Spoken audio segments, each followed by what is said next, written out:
Você pode se apresentar e falar sobre a sua participação em Terror da Vermelha de Torquato Neto? Meu nome é Paulo José Cunha, eu sou piauiense, primo de Torquato Neto, com quem convivi intensamente durante a sua curta vida, né? Tanto em Teresina, no Piauí, quanto no Rio de Janeiro. Eu, de certa forma, acompanhei muito da produção daquela época, porque estávamos sempre em contato nessa área marginal, de produção marginal, tanto de jornais quanto do próprio cinema, do qual o Torquato foi um dos grandes protagonistas, digamos assim. Ele tinha uma, um cuidado muito grande com essa questão da, da finalidade do cinema, tanto que uma época ele fez críticas muito duras ao cinema novo. E foi a partir daí que veio a vontade dele de produzir seus próprios filmes. Muito também a partir do contato que teve com Ivan Cardoso e outros produtores de cinema marginal no Rio de Janeiro. O Terror da Vermelha foi feito no Piauí numas férias. Estávamos de férias no Piauí e Torquato havia ido para lá também para descansar. Nós não sabíamos do que se tratava exatamente o filme, até porque Torquato, assim, a exemplo de Glauber Rocha, tinha aquela, aquela concepção de uma câmera na mão e uma ideia na cabeça, mas não tinha roteiro. Nós não sabíamos exatamente do que estávamos participando e no que aquilo iria dar. Nenhum de nós, dos que participamos como atores do filme. Então, ele me chamou um dia para uma das gravações, as outras todas eu não vi, não acompanhei, eu só vi a minha gravação e um pouco também das gravações do Edmar. Agora eu me lembro, Edmar correndo sempre. O Edmar no filme é uma espécie de alter ego do Torquato, é o assassino, né? O cara que sai matando todo mundo. E a cena em que eu sou assassinado por esse bandido, ela ocorreu, assim, digamos, quase que por mero acaso. Nós estávamos passando em frente ao Hospital Getúlio Vargas, em Teresina, quando, não sei se foi o próprio Torquato ou uma outra pessoa, talvez o próprio Edmar, disse ali seria bom gravar, ali no hospital. Dá uma imagem interessante, né? Talvez fingindo ser um médico que está saindo lá de dentro, sei lá. Imagina eu, cara de menino, médico, saindo do hospital Getúlio. Mas enfim. E aí decidimos gravar a cena ali. Eu não sabia o que ia acontecer. Aí ele me dirigiu. Você vai vir dali, vem para cá, o bandido te ataca aqui e te enforca, né, com uma corda e você morre aqui. Tudo bem. Onde é que vai entrar isso? Não, também não sei. Ninguém sabia na época como é que ia terminar aquilo tudo. E assim foi feito. A cena foi feita. E curioso que nessa cena aconteceu uma coisa curiosíssima. O Edmar começou a apertar o meu pescoço com muita força, para valer. Ele levou a sério. Ele levou a sério a coisa. E eu quase que sufoco naquele negócio. Deu um ar de verossimilhança muito grande, porque ele apertava e eu. O filme é mudo, né? Mas eu grunhi e não foi um grunhido de fingimento, foi de verdade. E assim foi feita aquela cena. Eu tinha recém-comprado, antes da gravação, um exemplar do jornal Rolling Stone. Tanto que ele, num dos textos sobre o filme, ele diz: Paulo José, meu primo, estudante de comunicação em Brasília, morre, acho que alguma coisa mais ou menos assim, segurando bravamente o seu Rolling Stone da semana. Essa, essa foi a história daquela gravação. Por que a figura de Torquato Neto é tão importante para o Piauí? O Piauí sempre teve, ao longo da história, agora essa realidade está mudando, uma posição de inferioridade imposta pelos outros estados. Sempre foi considerado o estado mais pobre da federação durante muito tempo, mesmo sem muitos referenciais, digamos assim, mas e se consolidou ao longo do tempo essa cultura de que o estado era o estado mais pobre. Então ele sempre foi inferiorizado. Foi preciso um movimento muito forte de reação para que se elevasse a autoestima dos piauienses, até porque é um estado magnífico, de belezas naturais fantásticas, uma culinária maravilhosa, talvez uma das melhores do Brasil e do mundo. Eu não estou exagerando, não. Já ouvi isso de chefes famosos, que foram lá e se espantaram com a qualidade da culinária piauiense. Mas, fora isso, sempre foi um estado estigmatizado. Quando surge uma figura como Torquato, um piauiense, ligado ao grupo baiano, com o sucesso da Tropicália, obviamente que os piauienses o elegeram, digamos assim, como um símbolo cultural muito importante. E isso é muito bom para a autoestima dos piauienses, né? Na falta de figuras que tivessem uma representatividade nacional. Até então, você não tinha figuras com essa representatividade. Você tinha poetas como Mário Faustino, né, que fez carreira inclusive fora do Piauí, lá no Pará. Você teve grandes poetas como o próprio Da Costa e Silva, um sonetista maravilhoso, foi quem fez inclusive a letra do hino do Piauí, mas também de repercussão muito local, né? Não teve uma repercussão nacional, como foi o caso do Torquato. A música popular tem uma facilidade de penetração muito grande. E quando o Torquato surge dentro do movimento da Tropicália, obviamente que chamou a atenção de todo mundo, não só do Piauí, mas do Brasil. Inclusive pela própria qualidade do trabalho poético do Torquato. O Torquato é um dos poetas, melhores poetas dessa geração da qual você tem como exemplares principais, por exemplo, Caetano Veloso, para ficar na área da música, entre outros, né? E Torquato sempre com aquela inquietação de produzir, de fazer coisas, terminou chamando muito a atenção do Piauí, que passou a valorizá-lo demais. Eu me lembro bem que no dia da morte de Torquato, foi um fenômeno a saída do enterro da casa da minha tia Salomé, da minha tia Saló, como eu chamava, em direção ao cemitério, a quantidade de pessoas, enorme número de pessoas que foram ao enterro.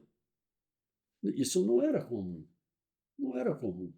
Torquato sequer morava no Piauí, morava no Rio de Janeiro, para dar uma ideia da importância que os piauienses davam à figura de Torquato. Por isso, talvez, tenha havido essa, essa valorização tão grande da personagem e do próprio artista Torquato Neto. E por que Teresina e o Piauí eram tão importantes para Torquato? Piauí sempre foi uma grande referência para o Torquato. Se você pega a poesia do Torquato, lá do início, quando ele tinha ali seus 14, 15 anos, até o final, e é uma produção pequena, mas de altíssima densidade poética, você percebe a presença do Piauí muito forte em vários momentos da obra do Torquato, né?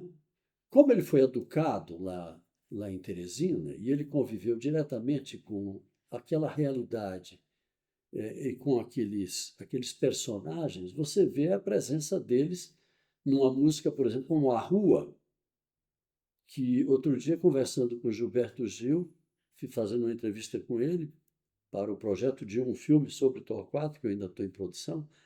Ele dizia, ele chegou com a letra, eu coloquei a música, mas aquela música não é minha, aquela música é de Torquato, porque é um Piauí dele, Piauí que ele cultivava. Aquela coisa da infância está toda presente ali, os personagens da infância dele. Vaca Preto, Zé Pretinho, a babá dele, que ele cita na música, o nome dela, das dores que morreu cedo, que era uma empregada da cozinheira, Luzia, que se perdeu, eram figuras da realidade do dia a dia. E ele carregou o Piauí com ele para onde ele foi. Ele carregou para a Bahia, depois carregou para o Rio de Janeiro. Ele não perdeu nunca este vínculo. Não à toa, quando ele precisava de sossego, de descanso, ele não procurava um lugar perto do Rio de Janeiro, não procurava um lugar perto de Salvador, ele procurava o Piauí. Ele ia para o Piauí.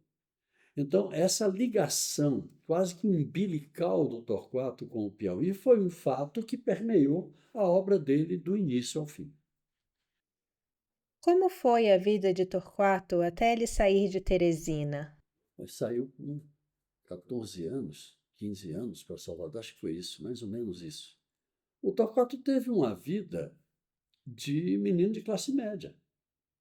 O pai, um desembargador, a mãe, uma professora primária, e dentro de uma estrutura, isso numa cidade como Teresina, extremamente pobre naquela época, eles eram quase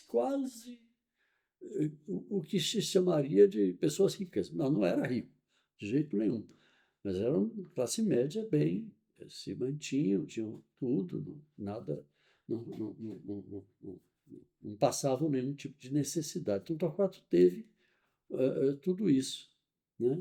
Ele passou a sua infância bem. E eu, como disse, ele teve acesso, Torquato teve uma sorte danada, porque o tio Eli, o pai do Torquato, era um grande leitor e um grande guardador de livros. Sempre teve uma biblioteca muito vasta. E o Torquato bebeu muito nesta biblioteca. Torquato leu Drummond muito cedo. Torquato leu Bandeira muito cedo. Torquato conheceu, por exemplo, uma coisa que pouca gente sabe, a obra de Shakespeare, muito cedo. Me lembro dele conversando comigo e citando trechos do Otelo, citando de grandes peças do Shakespeare, com a maior naturalidade do mundo. Eu achava estranho aquilo. Um dia, na casa do tia Lee, revirando os livros, encontro uma coleção de Shakespeare. Eu digo, olha aí, onde foi que ele leu? Está tudo aí. E os grandes escritores romancistas da época também. Torquato leu Machado e os estrangeiros, assim, o básico. Ele teve uma vida no Piauí muito. Ele sempre se cercou dos colegas de colégio dele, e todos eles tiveram também uma educação muito rica. Então, a convivência do Torquato, por exemplo, com o doutor Antônio Noronha, não é? Com Nassif El Yazid, com diversos colegas daquela época, que jogavam, inclusive, voleibol na casa dele. Tem um episódio ótimo que eles foram fazer o campo de voleibol no quintal da casa do Tia Li, e aí não tinham os tijolos para fazer a marcação, demarcar o campo. E roubaram os tijolos de uma obra que estava sendo realizada lá perto. E o dono soube. E o Tia Li teve que pagar os tijolos que eles roubaram. Mas ele teve uma convivência muito gostosa com todos esses colegas, e todos tiveram uma formação muito boa, todos se formaram, o que era difícil, vamos convir, naquela época, na Teresina pobre daquela época, era difícil você encontrar quem pudesse superar tantas barreiras. Todos eles tiveram uma ótima formação. Então, é daí que vem essa ligação tão forte. Eu acho que com o Piauí, vamos dizer, telúrico, poético, mas também com o Piauí na área educacional, porque os colégios onde ele estudou foi que ofereceram, digamos assim, a base para a decolagem que ele fez. Qual foi o impacto de Nosferatu no Brasil e na carreira audiovisual de Torquato? Eu tenho assim, a suposição de que o Torquato sempre teve uma ligação muito forte com o cinema. Você vê, o Torquato, ele tem em algum lugar, ele chegou a escrever ou chegou a falar para as pessoas que estavam indo para o Rio de Janeiro para fazer cinema. Na verdade, ele não fez cinema no Rio de Janeiro. Ele foi estudar na faculdade de jornalismo, porque ele não concluiu, mas ele já começou a trabalhar. E aí o trabalho claramente o absorveu, tanto que ele não teve, não parou nem para pensar em fazer cinema. Mais ou menos como eu, que saí do Piauí para Brasília para fazer cinema e nunca fiz cinema profissional. Terminei virando jornalista. Mas eu acredito que essa ligação do Torquato com o cinema, com a atenção que ele deu ao cinema, terminou marcando muito da sua produção, até poética. Se você prestar atenção, o Torquato trabalha muito com imagens muito fortes na poesia dele, o tempo inteiro. É uma poesia muito visual, não é? É como se um filme estivesse passando na frente da gente. Quando a gente escuta uma música como Geleia Geral, como Louvação, você percebe claramente que são flashes. É como se ele estivesse filmando, digamos assim, no caso de Geleia Geral, filmando a realidade brasileira.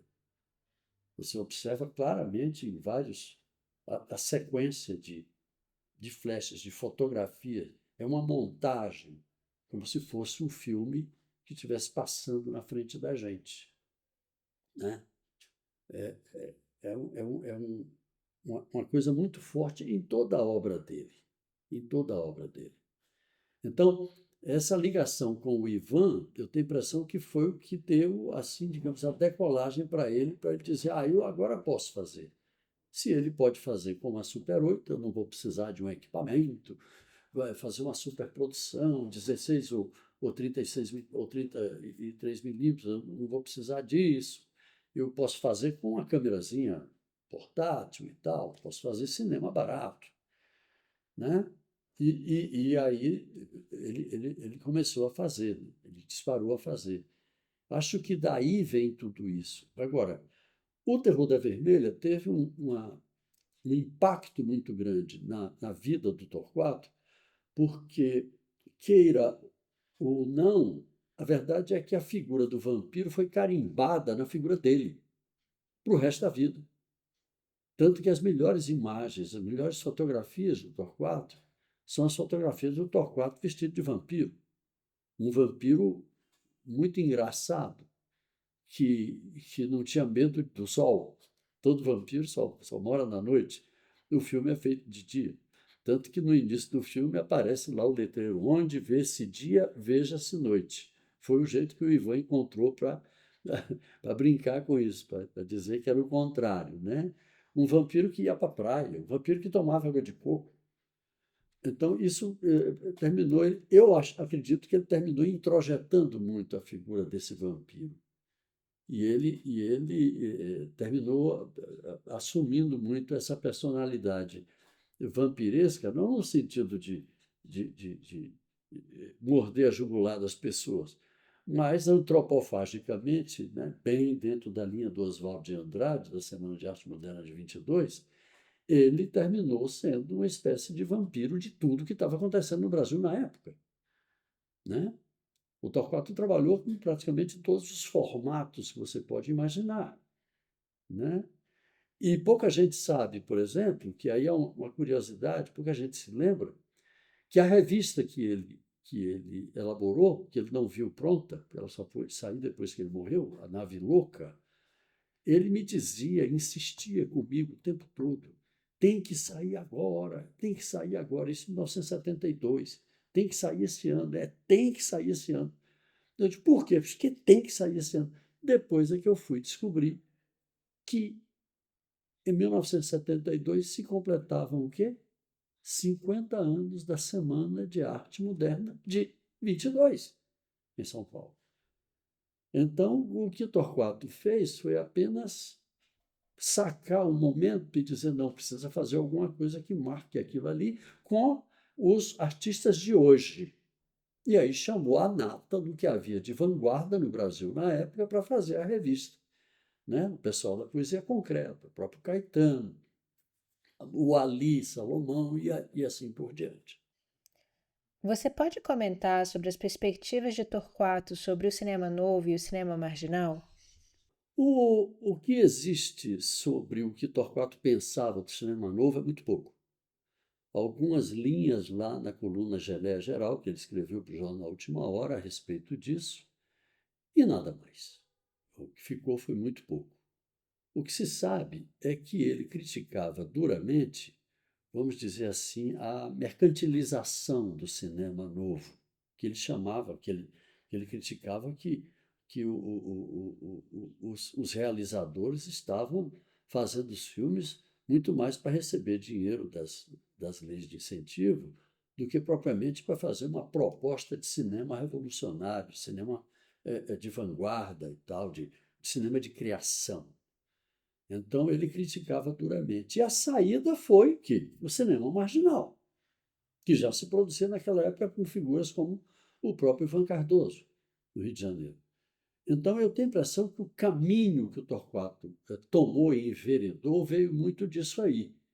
Eu não quero ganhar dinheiro com cinema. Nunca teve nas pretensões dele fazer um filme para ganhar dinheiro. Nada.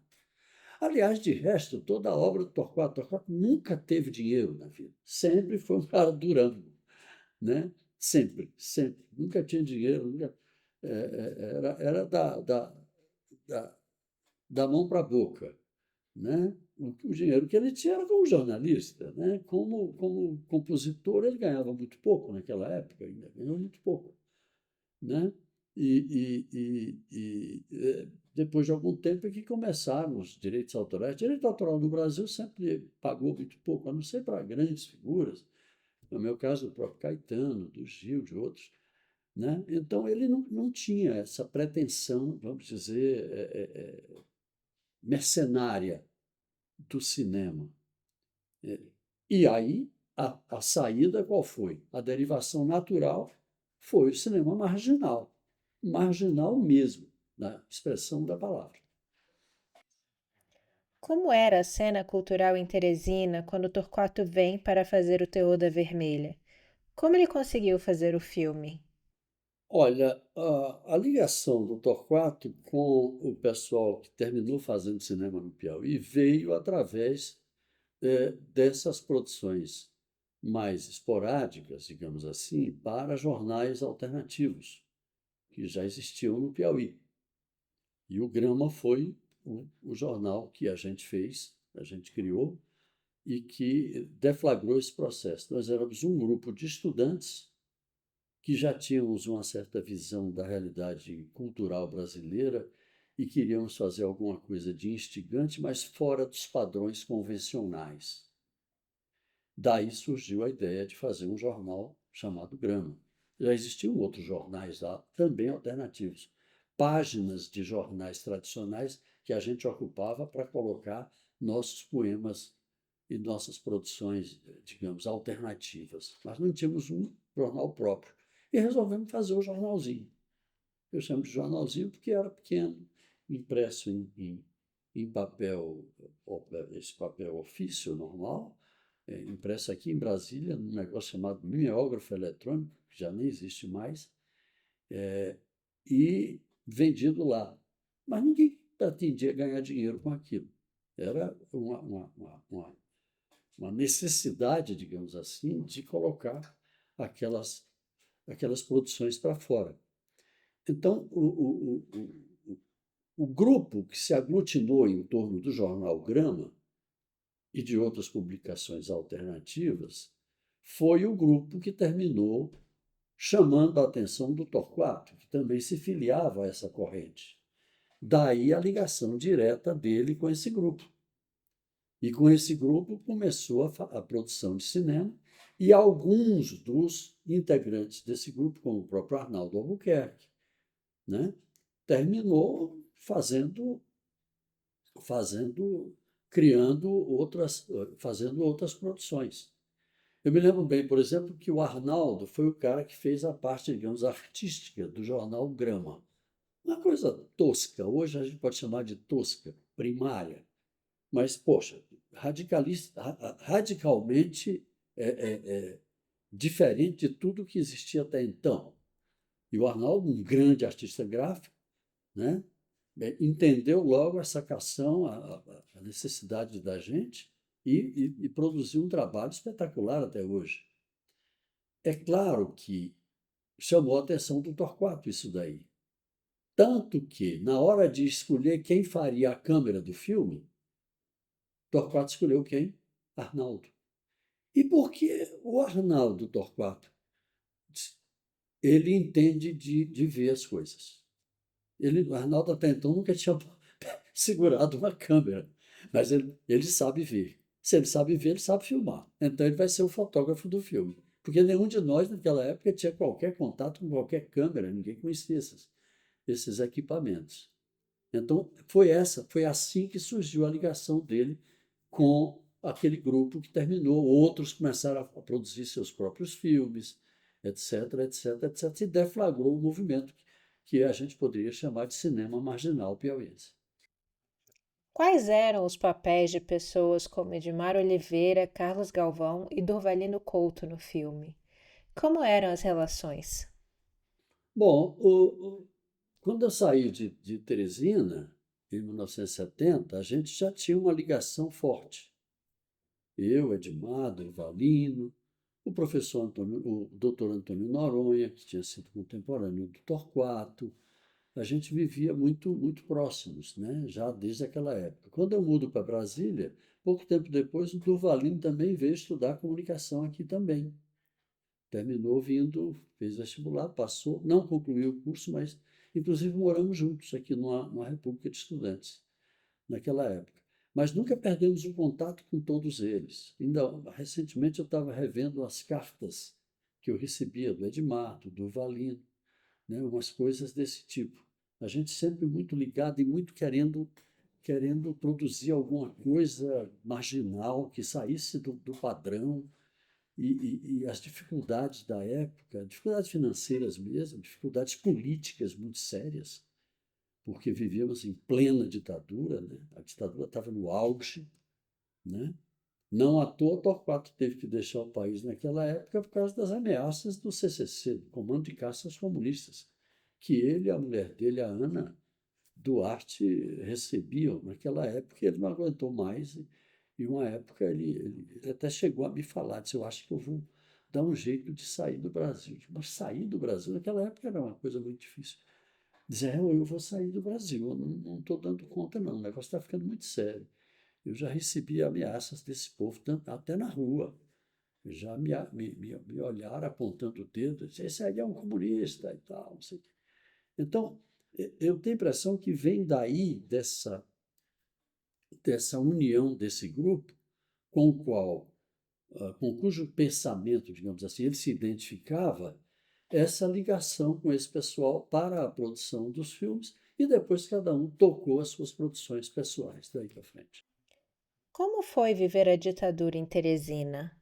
Foi uma coisa era uma coisa muito forte. Por exemplo, quando saiu o jornal Grama, o, o jornal Grama tinha na capa um desenho que era, se não me engano, um prédio do Congresso com alguma coisa que chamava a atenção. E, desculpa. Tinha alguma coisa na capa do jornal que chamou a atenção da Polícia Federal. Tanto que o Edmar Oliveira terminou indo depor na Polícia Federal, foi levado para prestar um depoimento sobre por que daquilo ali. Se aquilo ali era coisa de comunistas, se tinha comunista no nosso grupo, etc. né? Era uma coisa desse tipo, muito forte. É claro que eles se intercomunicavam. Aqui em Brasília, estudante aqui em Brasília, eu, um ano, pouco tempo depois da morte de Torquato, menos de um ano depois, eu morava com Dorvalino quando eu fui sequestrado aqui do meu trabalho e ficaram rodando comigo pela cidade, me interrogando e me batendo, né? Foi uma coisa que até hoje me apavora, só de lembrar. Então, essa ligação, né, digamos assim, com a ditadura, lá era muito forte. Nós fizemos vários movimentos, panfletagens, abaixo a ditadura, sair pregando cartazes na rua, etc, etc. E é claro que a repressão sabia das nossas posições políticas. Ninguém ali era a favor de ditadura, coisa nenhuma. Pelo contrário, era exatamente o contrário. Só que nós não fazíamos essa pregação política abertamente nas nossas publicações, nos nossos jornais alternativos. Aparecia essa reação por baixo, né? Era um subtexto, digamos assim. No próprio Grama, você vê textos radicais contra tudo, contra essas coisas que estão aí, etc. A gente não podia falar abertamente, senão o bicho pegava. Mas está tudo subjacente, digamos assim, ali naquelas publicações. O que Terror da Vermelha significa para você? Eu te confesso que até hoje eu não tenho uma ideia muito clara do que foi, do que o Torquato pretendeu com aquele filme. O filme é hermético. Todos sabemos que é um filme hermético, é um filme vamos dizer assim, aberto para diversas traduções. Cada pessoa traduz o filme à sua maneira e a partir dos seus valores, dos seus conceitos. Eu definitivamente não sei te dizer o que o Torquato quis dizer ali. Ele já vivia uma crise existencial muito forte que culminaria no suicídio. O filme foi feito um ano, se tanto antes, um ano, 2 anos, acho que menos de um ano antes do suicídio, que foi em novembro. Foi feito já em 72, se não me engano. Então, você imagina como estava a cabeça desse homem, essa cabeça tumultuada. Também muito por conta das drogas, que ele usava justamente como fuga daqueles problemas que ele vinha enfrentando, né? Que eram problemas muito mais existenciais, pessoais, do que problemas políticos. É bom que fique bem claro. Teve, sim, a presença, a participação do ambiente pesado da ditadura, mas não, isso não foi o definidor da partida dele, não. Os problemas dele foram pessoais. Então, é preciso ver esse filme dentro desse contexto. Eu tenho a impressão que ali já foi um prenúncio do que ele já vinha arquitetando fazer. Não à toa, ele é morto pelo bandido no filme. Ele é morto. Ele coloca ali a morte dele, não é? Ele próprio, o diretor, o cara que concebeu o filme, morre no filme. É um dos mortos do filme. Não é de graça. Ele poderia ter colocado qualquer pessoa para fazer aquele papel ali, mas ele colocou ele próprio como uma das vítimas desse serial killer, digamos assim. Naquele momento, é bom olhar para isso. Eu nunca parei. Agora que eu estou fazendo essa reflexão aqui com você, nunca parei para dizer o que eu entendi do filme. Até porque não me parece que vale a pena ficar fazendo elucubrações sobre o que. É muito mais interessante fruir o filme e deixar ele guardado em algum canto da memória aí, do que ficar tentando fazer elucubrações, traduções, suposições do que o filme quis dizer. Como foi a recepção do filme? Eu te confesso que eu nunca vi esse filme sendo exibido em Teresina. Eu fui conhecer esse filme já em Brasília, numa cópia, parece que VHS, que alguém me mandou. Mas eu nunca vi ele sendo exibido. Por isso eu não sei a reação das pessoas, não sei te dizer.